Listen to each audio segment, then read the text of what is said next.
Bismillahirrahmanirrahim. Assalamualaikum warahmatullahi wabarakatuh. Salam sang sejati. Bukan hanya di zaman modern seperti saat ini. Sudah dari dulu, manusia terus terjebak dalam pola pikirnya sendiri. Pikiran yang cenderung berpikir tentang apa yang harus dilakukan berikutnya, dan apa yang telah terjadi, atau apa yang seharusnya sudah kita lakukan. Tanpa disadari, kita terus terjebak ke dalam pola pikir kita sendiri, sehingga kita mengabaikan momen daripada hidup ini yang sebenarnya telah kita miliki. Ya, momen sekarang ini. Kendali atas pikiran kita. Nyatanya, sangat mudah bagi pikiran kita untuk merampas kendali atas hidup ini. Pikiran dapat membawa kita ke masa lalu dengan berbagai macam kenangannya, yang terkadang justru membuat kita semakin terpuruk dan sulit untuk melupakannya. Pikiran juga dapat mengancam tentang masa depan kita, membuat kita khawatir tentang apa yang akan terjadi atau apa yang harus kita lakukan untuk mencegahnya. Padahal, seperti yang telah sering saya katakan di video-video sebelumnya, bahwa segala sesuatunya itu harus melibatkan kesadaran diri. Terdapat perbedaan antara orang yang mengalami kesadaran dan mereka yang berada di bawah pengaruh pikirannya sendiri.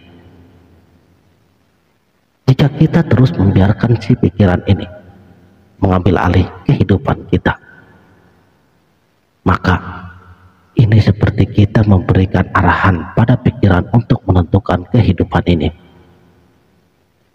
Pikiran kita akan menentukan bagaimana kita merasa, bagaimana kita bertindak, dan bagaimana kita bereaksi terhadap segala sesuatunya. Dalam banyak kasus, pikiran kita dapat memperburuk situasi dan membuat kita merasa cemas, khawatir, dan bahkan depresi.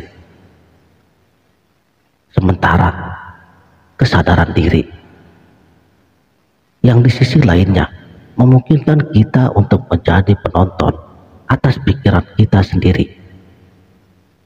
Dalam kondisi ini, kita selalu sadar tentang si pikiran ini, pikiran yang muncul dan hilang dalam kesadaran kita, tanpa sedikit pun membawa kesan dan pengaruh ke dalam lingkaran kesialan yang dihasilkan oleh si pikiran ini. Dalam kesadaran diri, kita lebih mampu untuk menyadari perasaan kita, tubuh kita, dan pikiran itu sendiri, menjadikan diri kita lebih introspektif, memantau si pikiran ini, serta dapat mengatasi perasaan-perasaan apapun. Dan akibatnya, kita akan dapat membuat keputusan yang lebih baik dan lebih sehat dalam hidup ini.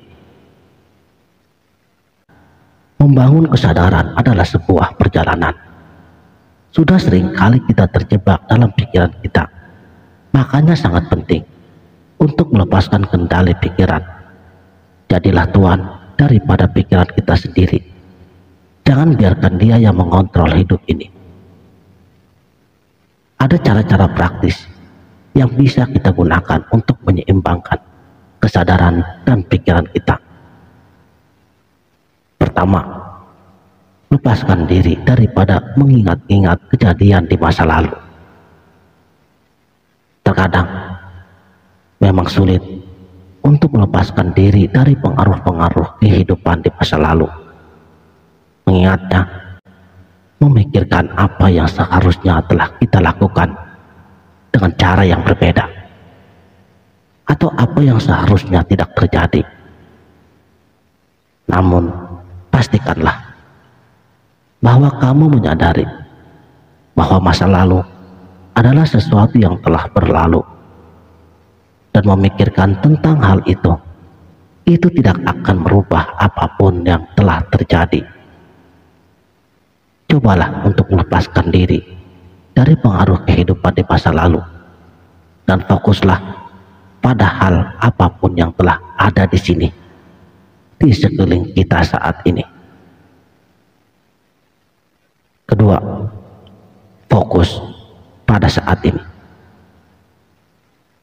Ini adalah langkah yang paling penting dalam perjalanan kita untuk mencapai kesadaran. Fokus pada saat ini tidak hanya memungkinkan kita untuk menjadi manusia yang lebih produktif. Mulai saat ini, sudah saatnya kita stop untuk memikirkan masa depan ataupun masa lalu, agar kita benar-benar menikmati hidup di saat ini dan semua yang ada di sini sekarang.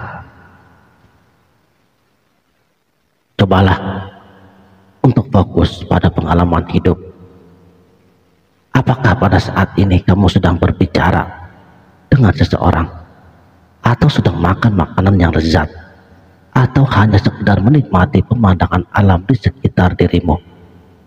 Jangan terganggu lagi dengan pikiranmu, dan cobalah untuk benar-benar mengambil waktu, menghargai saat ini, detik ini, sekarang.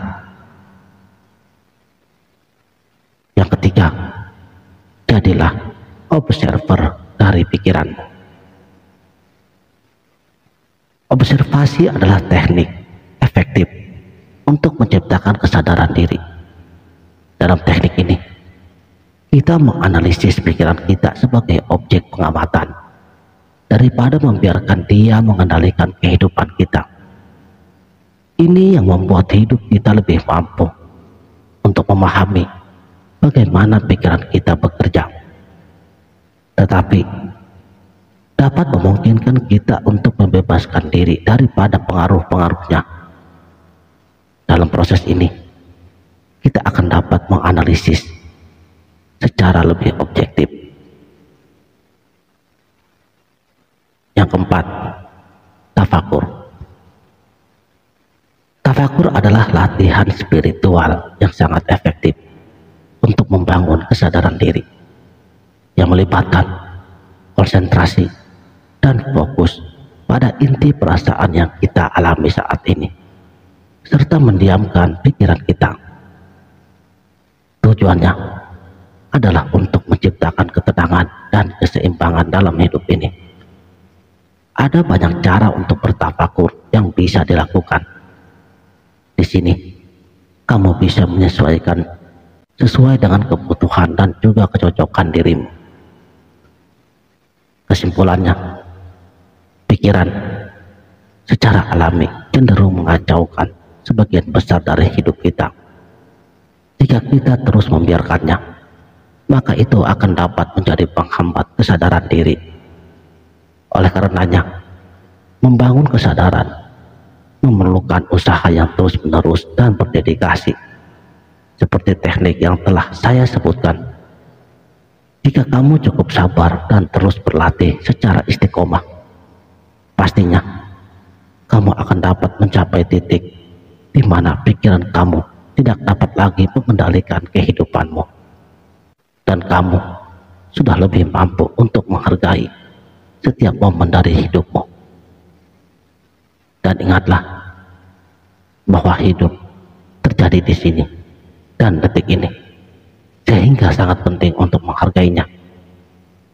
Hidup di masa lalu ataupun masa depan hanya akan membuang waktu berhargamu.